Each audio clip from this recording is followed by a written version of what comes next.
તો ગોંડલ વિવાદને લઈને ગણેશ જાડેજાની ટીવી 13 સાથે ખાસ વાતચીત થઈ હતી। ગોંડલમાં જે વિવાદ સર્જાયો તેને લઈને રાજકીય પ્રતિક્રિયા એક બાજુ આવી રહી છે, બીજી બાજુ ગણેશ જાડેજાએ ટીવી 13 સાથે ખાસ વાતચીત કરી હતી।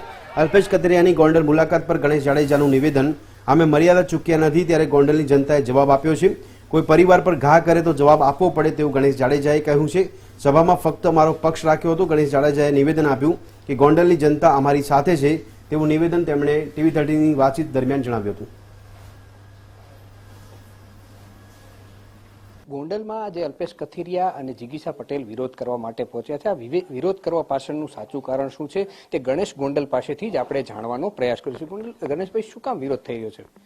ગોંડલને જે રીતે છેલ્લા 2 મહિનાથી બદનામ કરવામાં આવે છે, જે રીતે ગોંડલને મિર્ઝાપુર તરીકે સંબોધવામાં આવે છે, જે રીતે ગોંડલના લોકોને બદનામ કરવામાં આવે છે, જે રીતે મારા પરિવારને બદનામ કરવામાં આવે છે, એને લઈ અને છેલ્લા 2 મહિના દરમિયાન ગુજરાતના લોકોએ ઘણા બધા જ્ઞાતિવાદી માનસિકતા ધરાવતા લોકોના નિવેદનો, એના સભાના નિવેદનો, જે રીતે જે ભાષાનો ઉપયોગ કરે છે, નિવેદનો આપે છે, એવા અનેક વિડીયો ગુજરાતની જનતાએ જોયા છે, જેને લઈ સુલતાનપુર ખાતે થોડા દિવસ પહેલા એક જન આક્રોશ સભાનું આયોજન કરવામાં આવેલું હતું। એ સભાની અંદર ગોંડલ સુલતાનપુર ગામના તમામ માતાઓ, બહેનો, વડીલો, યુવાન ભાઈઓ સહિત એ કાર્યક્રમની અંદર હાજર હતા અને એ કાર્યક્રમની અંદરથી અમે એ રીતનો પડકાર ફેંક્યો હતો કે જેને જો યુદ્ધ થકી કોઈને કલ્યાણ કરવું હોય તો અમે ગોંડલમાં રહી છીએ, મારું ઘર આશાપુરા મેઇન રોડ અક્ષરધામ સોસાયટીમાં છે।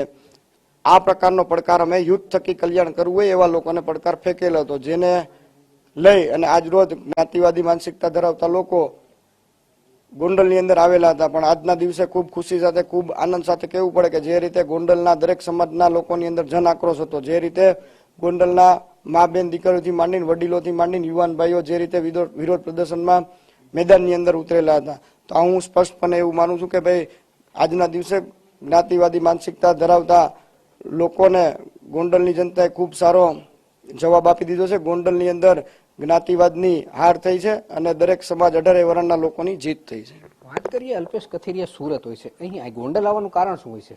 એ તો હવે મીડિયાના મિત્રોને વિનંતી કે ભાઈ તમે એને પૂછો કે ભાઈ કારણ એનું શું। વિરોધ ગોંડલની જનતાએ કર્યો અને ગોંડલની જનતાનો મિજાજ શું હતો એ મીડિયાના મિત્રોને ખૂબ સારી રીતે ખબર છે ને સ્વયંભૂ રીતે લોકો વિરોધ પ્રદર્શન કરવા માટે મેદાનની અંદર ઉતરેલા હતા। અત્યારે કોઈ ચૂંટણી કે એવું કોઈ માહોલ નથી, છતાંય આ વિરોધ કરી રહ્યા છે કે પાટીદાર સમાજ નારાજ છે, પણ આજે જે ગોંડલની જનતાએ કીધું એને લઈને આપ શું કહેશો?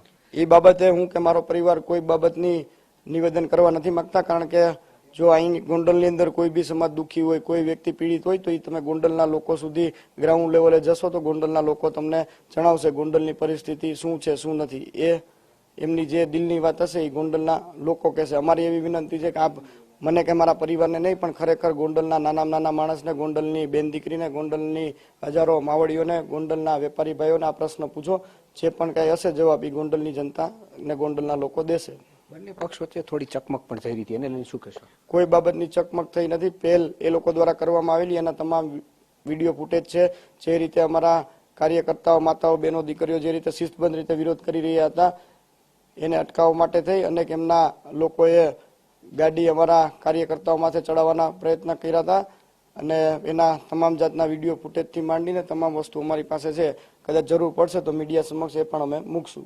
આ લોકો જે વિરોધ કરવા આવ્યા હતા એ ખરેખર ગોંડલના હતા કે બહારના હતા, શું કહેશો? જે બીજા એ મીડિયાના મિત્રો આપ ખૂબ સારી રીતે જાણો છો, સવારે 7 વાગ્યાથી લઈ અને બપોરે 2 વાગ્યા લગી આપની ટીમ ગ્રાઉન્ડ લેવલ ઉપર કામ કરી અને ગોંડલના લોકોનો મિજાજ જાણતી હતી। તો આપ એમ મને નહીં, ગોંડલની જનતાને પૂછો તમે ક્યાંના છો, તમે ક્યાંથી આવો, તમારું ગામ કયું, એ તમે ગોંડલની જનતાને પૂછો, એનો જવાબ મારા કરતા વધારે ગોંડલની જનતા ખૂબ સારી રીતે આપી શકશે। તો આ હતા ગણેશ ગોંડલ, જેમણે કહ્યું કે અમે શિસ્તબદ્ધ રીતે તેનો વિરોધ કર્યો હતો, અમે કોઈ પણ વ્યક્તિને ખરાબ કહેવા માંગતા નથી, પરંતુ જવાબ આપવો જરૂરી હતો, તેને લઈને અમે આ સુલતાનપુરની સભામાં પ્રત્યુત્તર આપ્યો હતો। કેમેરામેન રવિ ચાવડા સાથે રવિ મોટવાણી, ટીવી 13 રાજકોટ।